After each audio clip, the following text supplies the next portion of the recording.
On this channel, big part of home performance is HVAC, and I love featuring HVAC contractors who really know what they're doing. And today I want to show you somebody who has this tuned in one of the most dangerous slash interesting climates in the US, which is Miami. So we're talking today with Genry Garcia, Comfort Dynamics Inc. Where can people find out more about you? I'm mostly available on my Facebook group. It's the name of my company, Comfort Dynamics. That way, it's not only me interacting with people asking questions. There's a very solid group of professionals there. There, Uh, yeah, there to, is. I love that group. yeah, I'm a member of that group. And what I thank you. love is that you have normal people, homeowners, asking questions in that group and getting Yeah, advice from people. So yeah. like that's a big service. I'm always in favor of that. No secrets. So here's my question.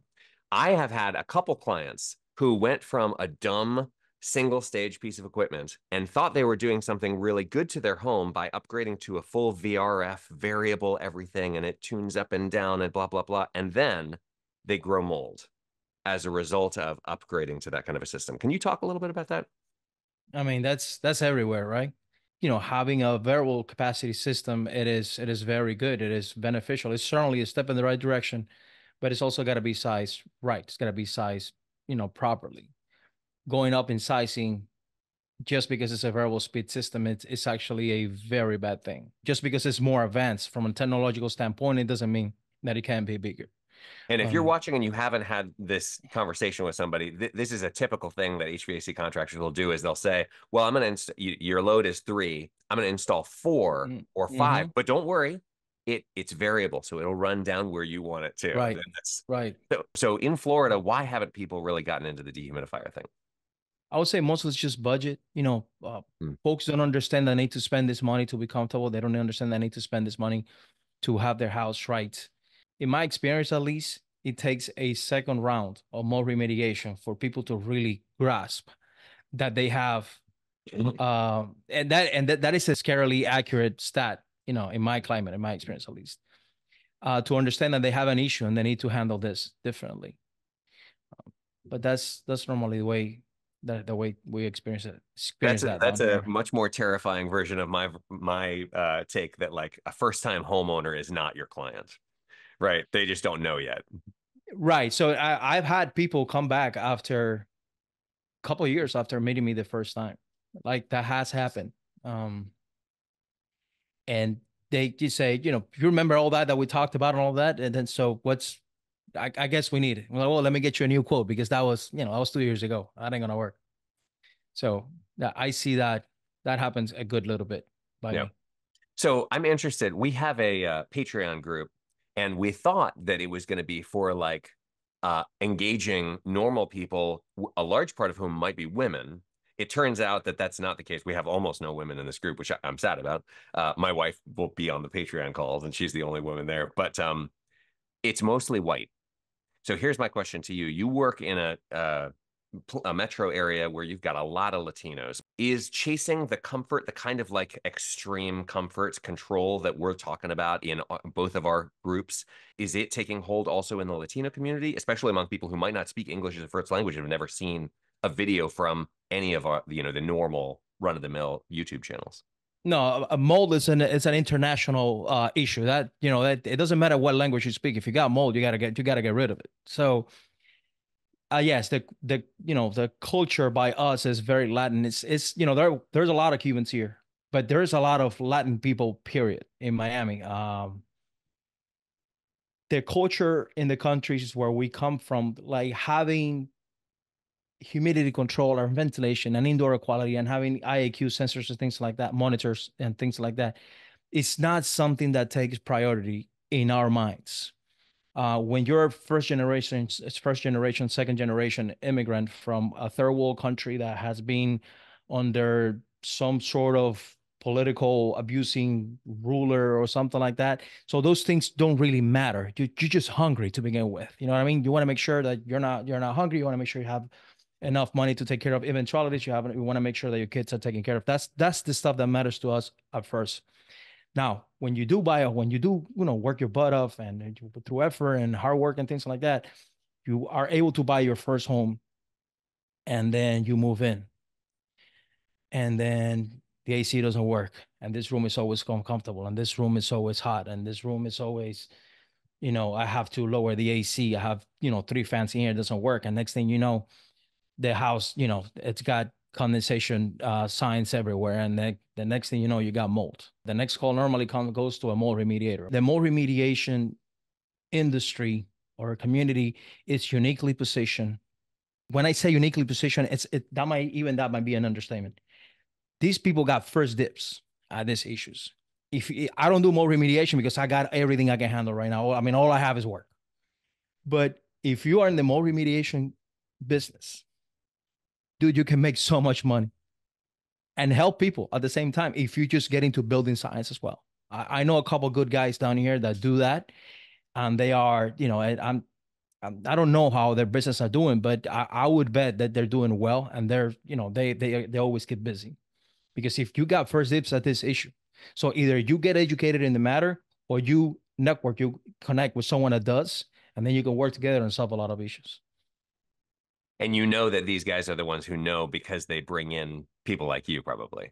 Right. No, and That's part of the we team. call, right, and we call, and they don't always bring me in. Sometimes they just have questions, and I'm only too happy to answer them. It's if to the best of my ability, there are things that I just don't fully comprehend. That's the reality. So, and when they call me and we start discussing these issues, you begin to realize that it's just a repetitive pattern. It's just essentially it's the same thing over and over and over and over and over. I mean, you walk down the street where it's, I don't know, tract homes, and they're 2-story homes. Out of 10 houses, 8 are gonna have condensation issues in the riser duct that goes in between the 2 floors. That's gonna happen to almost every house. If you have an older neighborhood, which we have a very, very exclusive part of town here that the houses are very old and there's a lot of crawl spaces. If you have a crawl space, you're gonna have issues, and the issues are essentially always the same. So once you learn a specific set of patterns, then you begin to realize it ain't that hard. You Yeah. just got to get your basics in a row.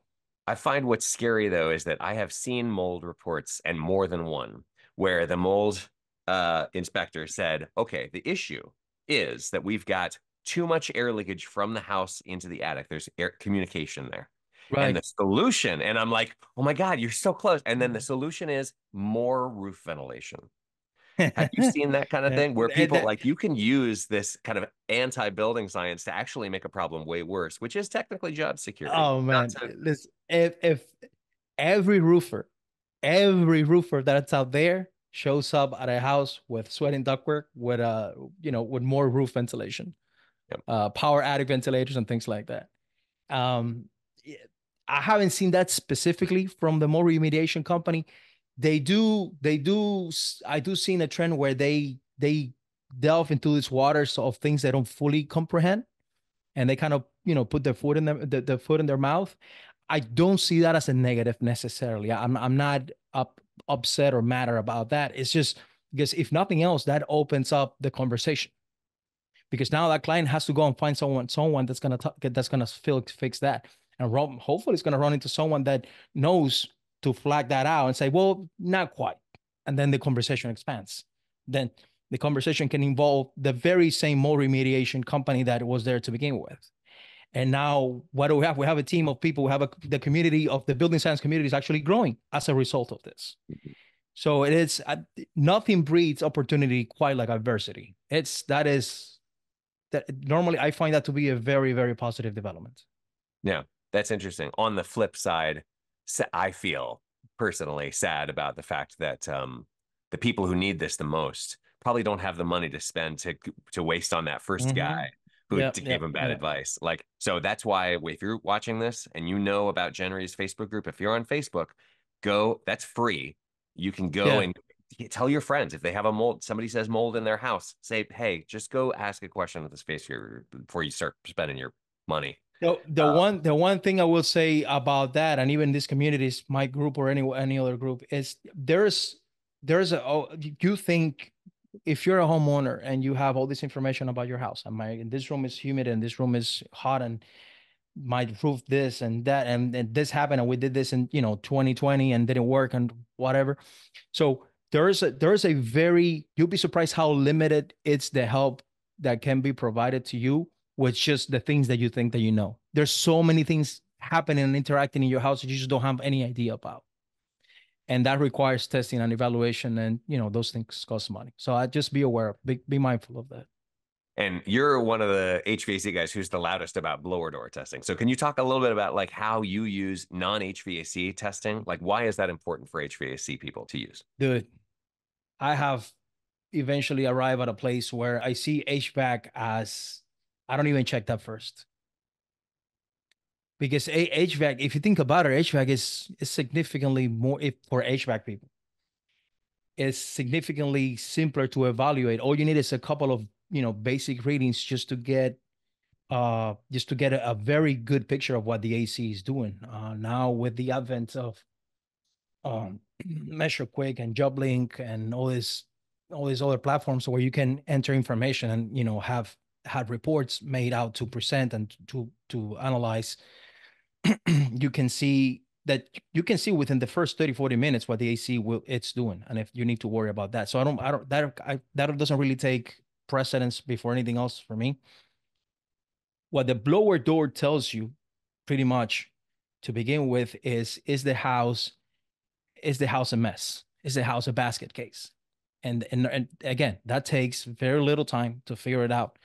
And using the blower door, then you can begin to understand how the dynamics of the house are affecting their comfort and the complaints that got you there to begin with. You can start evaluating leakage contributions. You can start evaluating, what happens when the AC runs, things like that. Something that I do that is not, it's not mainstream as far as I understand, is I run the HVAC and I close every interior door and I run my blower door. And that tells me how much leakage I have with all the interior rooms are canceled out. When you run the blower door and you have all the interior doors open, you're getting infiltration from everywhere. But that doesn't happen when the AC is running. That when you load up your equipment in the truck and you leave, that's not what's happening. So what happens is if you have a house with matter issues, which is very extremely common down here. I mean, 9 out of 10, maybe 9.5.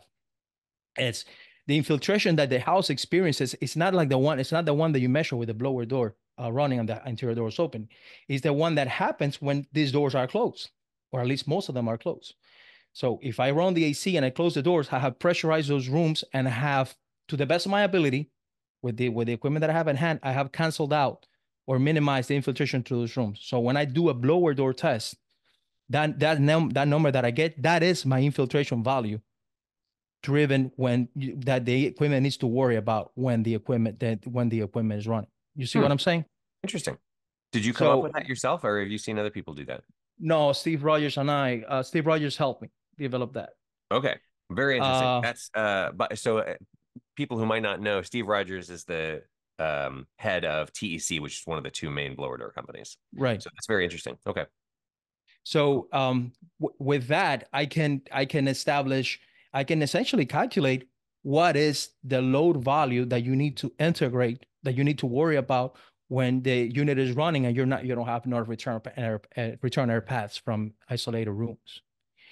It's not very, from a technical standpoint, it's not really really easy to comprehend. There's a couple of steps, a couple of tries that need to happen before you can master this part of the data. But it's a real thing. Blower doors is incredibly useful.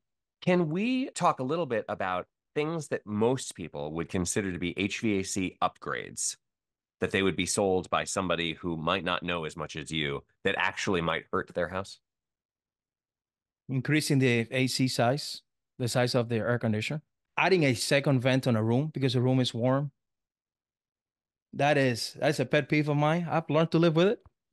But when you walk into a room and the room is, I don't know, maybe it's a big room, but not particularly of a king suite or anything like that, and you see two supply vents, that's normally not gonna work. Why is that? I know it. Well, If you need a second, for you to know if you have enough airflow going into a specific room or not, you need to, first of all, you need to understand is how much airflow do you need there to begin with. Let's just say that through a series of calculations and talking to the right people, you do know how much air you get, how much air you need. If you're getting enough air into a room and that room is not comfortable, adding a second vent is not going to make it more comfortable. And if it improves its comfort to a certain degree, it's actually going to make the rest of the house worse now as a consequence of that. A reaction has a reaction in a home. A home is, it's not, it's everything is connected. Well, you know this. I mean, you were one of the first one that I heard talking about this. So every little thing in a house that you change, it's going to pop out over here. It's like a whack-a-mole type of deal. That's So good. I like that. Right. So it is, every reaction has a reaction. Something's going to give. So when you put more air in a room, now you have the rest of the house maybe starving for that air somewhere else. Maybe if your house was that the pressure of your house was being affected by X amount by adding a second vent to the same room where it has the same issue, now it's going to be exacerbated by that much. Your house can easily go from, in a fairly decent tight house, you can go from -2 Pascal to -10 pascals, just as a consequence of doing that alone. And guess what? Now you have a huge humidity problem in your hands. I don't have combustion appliances in my market, thank God. I wouldn't even know where to begin with those. But if you had a combustion appliance, then that can potentially be dangerous, life-threatening situation. This is, by the So, way, why I think it's so useful for HVAC guys to be taking the enclosure really serious, because a lot of problems, like your room example of the second vent, mhm, you want to add as much heat to a room as is taken out. That's like so if heat is being added, take that out. You want one for one. And a problem that looks to a lot of people like it's an HVAC problem is actually not an HVAC problem at all. It's a bleed problem through the enclosure. mhm, Why then Genry sets up the blower door and looks at that first, because like, yeah, the HVAC might be running perfectly, but you might call the HVAC company saying, I'm uncomfortable. And that's not the right person necessarily, unless you get somebody like Genry to be right, able to analyze. right. It's a give and take type of deal. It's a lot of moving, a lot of small moving Yeah. parts. Adding ventilation just for the sake of adding ventilation. For Mm. example, in my market, we don't have return ducts. 95% of all our handlers are sitting in a closet inside the space. There's And a the small bottom of percent the closet is the return. is the return. The return grill is essentially the louver door uh, in the closet. There's a small percentage that it's in the attic, I guess, depending on what power town you're in. But the parts that I service normally is just in a closet inside the unit, inside the space. So when you just dump ventilation air in there, it's not, it's not treated and it's not preconditioned. So it is up to the AC to handle this. And sometimes you have the ability to do this, but sometimes you don't. Couple that with a even slightly oversized piece of equipment, and now you have, a recipe for disaster. What do you think about zoning? I don't do a lot of zoning. I know a lot of really good guys, really smart guys that swear by zoning, and I respect their opinion. I would defer to their judgment. Actually, honestly, I'm not exposed to a lot of zoning issues. I have a couple of houses that are zoned, and they work. It's it's not. I can't really speak too much about that one. Yeah. One thing that I've found is that people who, like you said, they want ventilation because they maybe found you online or found our videos online, or they watch Matt Rising Mhm. and they're like, oh, I think that'll make my house better, is like, I'll get an air intake, or if they go to the end of the line, I'll get a Zender and that'll solve all my problems. Mhm. When they zone their system, they haven't thought through the fact that now when those zones close off, those zones aren't getting dehumidified air. If they've Mhm. got Genry hooking up a dehumidifier on their main Right. system, they're not getting Right. fresh air in those rooms. Like those rooms now effectively getting nothing at that point. So Right. like that's an issue that I sometimes have. What do you think? I've seen a turning of the tides on this blue light ionizer thing. What do you think about that? That whole subject is just becoming a bad joke Good. of I love that. I'm of so happy to sort hear that. of sorts. It's the funny thing is you see that most of these things installed in houses that had bad IAQ before, Hmm. And now they still have bad IQ. So guess what? It didn't do anything. Um, it is. I'm not sure how much I can go into here without breaking hearts and things like that. But it's just And let's inform not name yourself. names because those companies are Right. known to sue people for hundreds of millions of dollars when their names are mentioned. Right. Right. So it is. I would say this: just be take response. If you're a homeowner and someone's trying to sell you a magical one, guess what? Us HVAC techs, for the most part, are not qualified to tell you that the chemistry of the air in your house it's bad and this is gonna make it better. Because guess what? Most of HVAC techs barely know HVAC to begin with. So the concept that we can show up with this device and we're gonna make the chemistry of the stuff that you breathe better, it's pretentious to say the least. Misleading. I would say just take responsibility, own up that it's up to you to figure out if this device is good for you or not. I was once part of an organization that sold a lot of these. A lot of these. I don't remember this ever solving an issue. Hmm. I do remember people calling back to say they didn't do anything, but yeah, I don't. As mistakes go, that's a relatively cheap one. Do you like, as the kind of contractor who's much more educated and kind of has more background info in the physics and chemistry and stuff like that, do you think, like many contractors do, that when a client gets online and learns a little bit about this stuff, that's annoying? No, that's prefer. I love educated clients. I have a lot of those. Not one or two. I have a lot of those. It makes the conversations easier. You're exposed less to misunderstandings and you know people getting mad or upset or just thinking things the wrong way. I would very very much prefer. They also seem to understand have a better comprehension of why these things cost money to sort these things out. So that works for me just fine. Is there any piece of advice that you feel like normal people should understand about HVAC before they start planning or doing surgery on their system? Understand that just swapping boxes is not the oftentimes it's not the solution to your problem.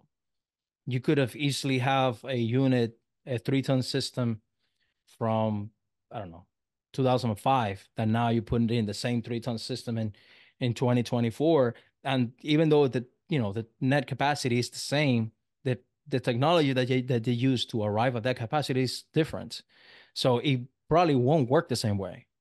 you know if you have if you go One of my favorite ones is when they go and installed a single stage, I don't know, 16 17 SEER system. What is that? That's just a function of airflow on the size of the coils. So when you have this huge coil board in both indoor and outdoor, especially as it relates to humidity control, the indoor one is the one that matters. So guess what you did? You actually reduced the amount of moisture that unit is removing. You went from a dumb beat up system that it was essentially a badass dehumidifier. That system was working really well, and then you get this 16 SEER. Oh, because it's gonna save you this, that, and the other, and now the house is very uncomfortable because it's not dry enough. That is one of my favorite misconception things, and that's contractors. That's us doing that. Because when I walk into a house and someone tells me, "Oh, how about a 16 SEER? How about a 17 SEER?" And go like, and I look at it and say, "Well, this is just a single stage system. I mean, what are you really getting here?" No, let me. You want to know how this is a 16 SEER? Here's an AHRI certificate. 95 degrees outside, 80 degrees indoor. Do you keep your AC at 80 degrees? No, you don't. Look at this airflow. That's not how the airflow that we run down here. Normally we run lower airflow. So this is just a piece of paper to upsell you. The real benefit of high efficiency equipment is the ability of doing the multi-staging, going longer run times. If you cannot go longer run times, there's essentially no benefit, and that is actually it could in fact be very detrimental. That's great. Thank you so much for taking the time today, Genry. And I No hope that you problem. have all your clients today are educated and that your life is easy and you don't go in any attics. I'm gonna be up there one way or another. Okay, no Can't crawl help. spaces then. No, Um, no, yes, good thank luck you. with No, that. yeah. Awesome. All right. So you guys can check out Genry Garcia, Comfort Dynamics Inc. online. Tune in next time.